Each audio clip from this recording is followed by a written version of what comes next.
Hello everyone. Welcome to Civil Engineering Diploma Hub.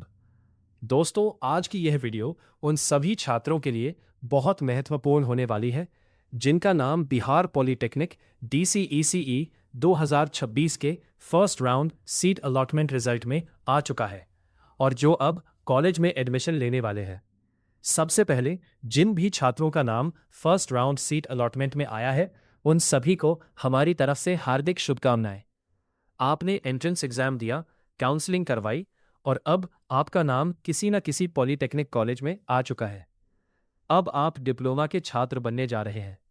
आने वाले 3 वर्षों में आप अपने चुने हुए ब्रांच में नई नई तकनीकी जानकारी सीखेंगे और अपने करियर की मजबूत नींव तैयार करेंगे। अगर आप इस चैनल पर नए हैं तो चैनल को सब्सक्राइब जरूर कर लीजिए, क्योंकि यहाँ आपको semester notes, e books, video lectures, important questions, previous year questions और अन्य स्टडी मटेरियल्स उपलब्ध कराए जाते हैं। इसके अलावा पॉलिटेक्निक से जुड़ी हर महत्वपूर्ण जानकारी सबसे पहले देने की कोशिश की जाती है। तो चैनल को सब्सक्राइब कर लीजिए और बेल आइकॉन को ज़रूर दबा दीजिए। अब इस वीडियो में हम विस्तार से जानेंगे कि एडमिशन के लिए कौन कौन से डॉक्यूमेंट लेकर जाने हैं, कॉलेज पहुंचने के बाद क्या क्या प्रक्रिया होती है, बायोमेट्रिक कैसे होता है, डॉक्यूमेंट वेरिफिकेशन कैसे होता है, फीस कैसे जमा होती है, हॉस्टल कैसे मिलता है और फ्रीज तथा अपग्रेड वाले छात्रों को क्या करना चाहिए। इसलिए वीडियो को अंत तक जरूर देखिएगा ताकि कोई भी महत्वपूर्ण जानकारी मिस ना हो। सबसे पहले बात करते हैं कि कॉलेज में एडमिशन के लिए कौन कौन से डॉक्यूमेंट लेकर जाने हैं। दोस्त, जिस एडमिट कार्ड पर परीक्षा केंद्र पर हस्ताक्षर किए गए थे वह भी साथ रखें। उसके बाद rank card, seat allotment letter और चॉइस फिलिंग या लॉक्ड चॉइस स्लिप का प्रिंटआउट भी अपने साथ लेकर जाइए। यदि आप 10वीं के आधार पर एडमिशन ले रहे हैं तो 10वीं की मार्कशीट, 10वीं का एडमिट कार्ड और SLC यानी स्कूल लीविंग सर्टिफिकेट साथ लेकर जाइए। यदि आप 12वीं पास है तो 10वीं के सभी दस्तावेजों के साथ 12वीं की मार्कशीट, 12वीं का एडमिट कार्ड और CLC यानी कॉलेज लीविंग सर्टिफिकेट या SLC यानी स्कूल लीविंग सर्टिफिकेट भी साथ लेकर जाइए। इसके अलावा निवास प्रमाण पत्र, जाति प्रमाण पत्र, आय प्रमाण पत्र, character certificate, medical certificate, DCECEB द्वारा जारी जांच पर्ची, आधार कार्ड, बैंक पासबुक और कम से कम 10 से 12 पासपोर्ट साइज फोटो भी साथ रखें। यदि आपके लिए EWS सर्टिफिकेट या नॉन क्रीमी लेयर सर्टिफिकेट लागू होता है तो उसे भी साथ लेकर जाइए। सभी डॉक्यूमेंट का ओरिजिनल अपने साथ जरूर लेकर जाइए। वेरिफिकेशन के समय कॉलेज ओरिजिनल दस्तावेज देखेगा। अधिकांश ओरिजिनल दस्तावेज जांच के बाद वापस कर दिए जाते हैं।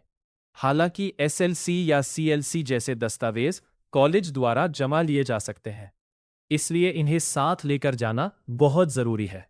एक और महत्वपूर्ण बात, मोबाइल नंबर और ईमेल आईडी सोच समझ कर दीजिए। एडमिशन के समय जो मोबाइल नंबर और ईमेल आईडी आप देंगे वही आगे कॉलेज रिकॉर्ड, स्कॉलरशिप, परीक्षा फॉर्म, रजिस्ट्रेशन, सेमेस्टर एनरोलमेंट और अन्य महत्वपूर्ण कार्यों में उपयोग हो सकती है। इसलिए अपना ही मोबाइल नंबर और ऐसी ईमेल आईडी दीजिए जिसे आप नियमित रूप से इस्तेमाल करते हो। जिस कॉलेज में आपका एडमिशन होने वाला है उसकी ऑफिशियल वेबसाइट पर एक बार जरूर जाइए। कई बार कॉलेज अपनी तरफ से अतिरिक्त नोटिस जारी करता है। कुछ college anti ragging undertaking, attendance undertaking या अन्य फॉर्म भी मांग सकते हैं। इसलिए कॉलेज की वेबसाइट एक बार जरूर चेक कर लीजिए। यदि कोई अतिरिक्त फॉर्म या नोटिस उपलब्ध है तो उसका प्रिंट आउट पहले से निकाल लीजिए। यदि आप हमने एप्लीकेशन फॉर्म और जांच पर्ची दोनों को भरने की पूरी प्रक्रिया स्टेप बाय स्टेप समझाई हुई है। कॉलेज जाने से पहले वो वीडियो एक बार जरूर देख लीजिए ताकि फॉर्म भरते समय कोई गलती ना हो। अब बात करते हैं एडमिशन वाले दिन की। आपके अलॉटमेंट लेटर पर जो रिपोर्टिंग डेट दी गई है उसी दिन आपको कॉलेज पहुंचना होगा। मेरी सलाह है कि सुबह 10 बजे तक कॉलेज पहुंच जाए। एडमिशन के दिनों में काफ़ी भीड़ होती है। जितना जल्दी पहुंचेंगे उतना आपके लिए बेहतर रहेगा।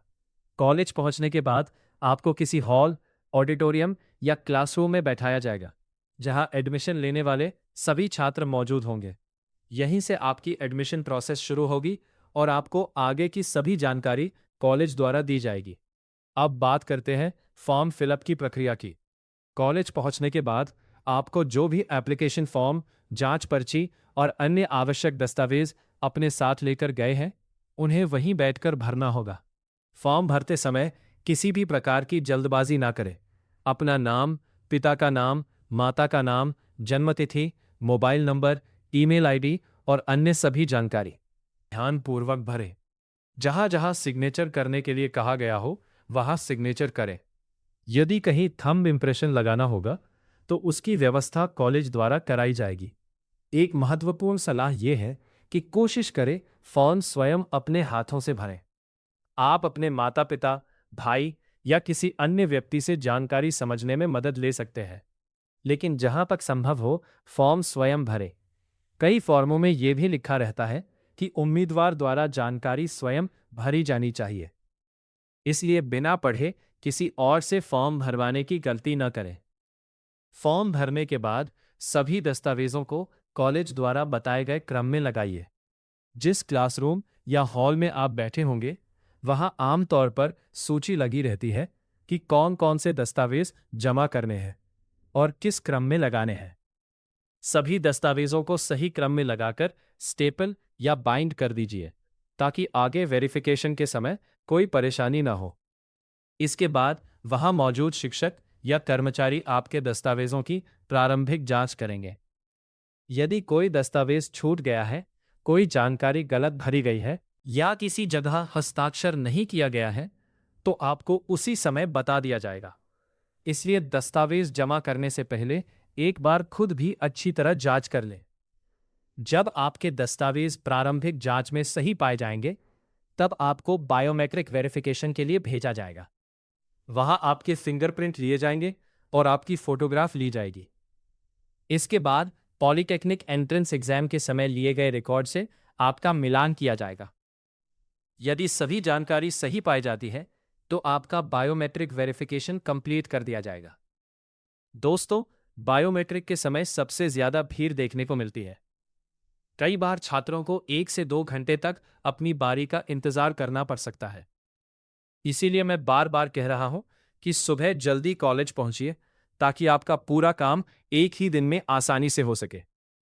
बायोमेट्रिक वेरिफिकेशन पूरा होने के बाद आपको डॉक्यूमेंट वेरिफिकेशन काउंटर पर भेजा जाएगा। यह एडमिशन प्रक्रिया का सबसे महत्वपूर्ण चरण होता है। यहां आपके सभी दस्तावेजों की जांच की जाएगी और आपसे ओरिजिनल डॉक्यूमेंट्स भी दिखाने के लिए कहा जाएगा। इसलिए सभी ओरिजिनल डॉक्यूमेंट्स अपने पास सुरक्षित रखें। डॉक्यूमेंट वेरिफिकेशन के दौरान अधिकांश ओरिजिनल डॉक्यूमेंट्स केवल देखने के लिए लिए जाते हैं और जांच पूरी होने के बाद आपको वापस कर दिए जाते हैं। हालांकि एसएलसी या सीएलसी जैसे आवश्यक मूल दस्तावेज कॉलेज द्वारा जमा लिए जा सकते हैं। बाकी जिन दस्तावेजों की फोटोकॉपी जमा करनी होती है, वे कॉलेज अपने पास रख लेता है। अब बात करते हैं एडमिशन फीस जमा करने की। कुछ कॉलेज ऑनलाइन फीस लेते हैं और कुछ कॉलेज ऑफलाइन फीस भी स्वीकार करते हैं। यदि ऑनलाइन भुगतान करना होगा, तो कॉलेज द्वारा आपको पूरी प्रक्रिया बता दी जाएगी। अधिकतर मामलों में एसबीआई कलेक्ट या कॉलेज द्वारा निर्धारित भुगतान माध्यम का उपयोग किया जाता है। यदि आपको ऑनलाइन भुगतान करने में परेशानी हो, तो किसी साइबर कैफे की सहायता ले सकते हैं। फीस जमा होने और सभी प्रक्रिया पूरी होने के बाद आपको वेरिफिकेशन स्लिप और पेमेंट रिसीप्ट दी जाएगी। इन दोनों दस्तावेजों को बहुत संभाल कर रखिए। आगे चलकर किसी भी प्रकार की आवश्यकता पड़ने पर यही दस्तावेज आपके काम आ सकते हैं। यदि आप हॉस्टल लेना चाहते हैं, तो हॉस्टल काउंटर पर जाइए। वहां से हॉस्टल फॉर्म प्राप्त कीजिए और उसे सावधानीपूर्वक भरिए। इसके बाद उस फॉर्म को अपने अन्य दस्तावेजों के साथ जमा कर दीजिए। हॉस्टल से संबंधित आगे की प्रक्रिया कॉलेज द्वारा पूरी कराई जाएगी। ध्यान रखिए कि हॉस्टल चार्ज और मेस चार्ज अलग अलग हो सकते हैं। हॉस्टल में कमरा मिलने के बाद भी मेस का भुगतान अलग से करना पड़ सकता है। इसलिए हॉस्टल लेने से पहले वहां की नियमावली और शुल्क की जानकारी जरूर प्राप्त कर लें। अब बात करते हैं उन छात्रों की जिन्होंने अपनी सीट फ्रीज कर दी है। यदि आपने फीस का विकल्प चुना है तो वेरिफिकेशन और फीस प्रक्रिया पूरी होने के बाद कॉलेज आपके जमा किए गए दस्तावेजों की फोटोकॉपी तथा आवश्यक मूल दस्तावेज अपने पास रख सकता है। इसके बाद आपको वेरिफिकेशन स्लिप और पेमेंट रिसीट प्रदान की जाएगी। इन दोनों दस्तावेजों को सुरक्षित रखना बहुत जरूरी है। अब बात करते हैं उन छात्रों की जिन्होंने अपग्रेड का विकल्प चुना है। ऐसे छात्रों को वेरिफिकेशन के बाद अपने दस्तावेज वापस मिल सकते हैं और साथ में वेरिफिकेशन स्लिप भी दी जा सकती है।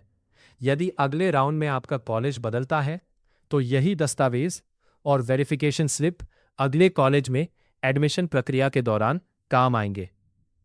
इसलिए अपग्रेड वाले छात्र कोई भी दस्तावेज या रसीद खोने की गलती बिल्कुल ना करें।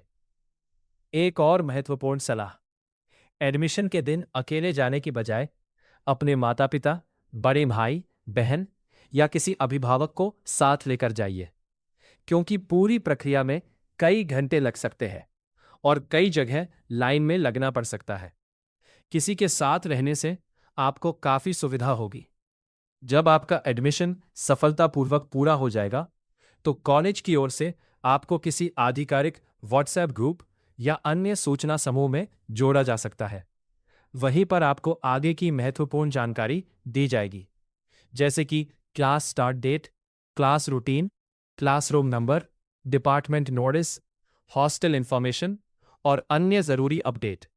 इसलिए एडमिशन पूरा होने के बाद बार बार कॉलेज जाने की चिंता मत कीजिए।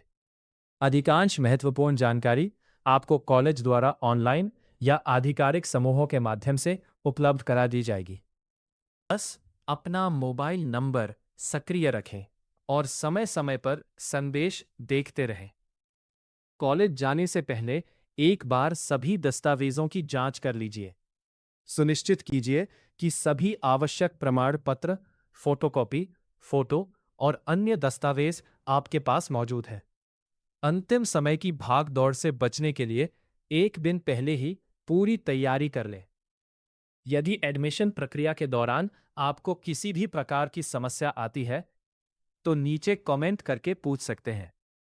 हम आपकी सहायता करने की पूरी कोशिश करेंगे।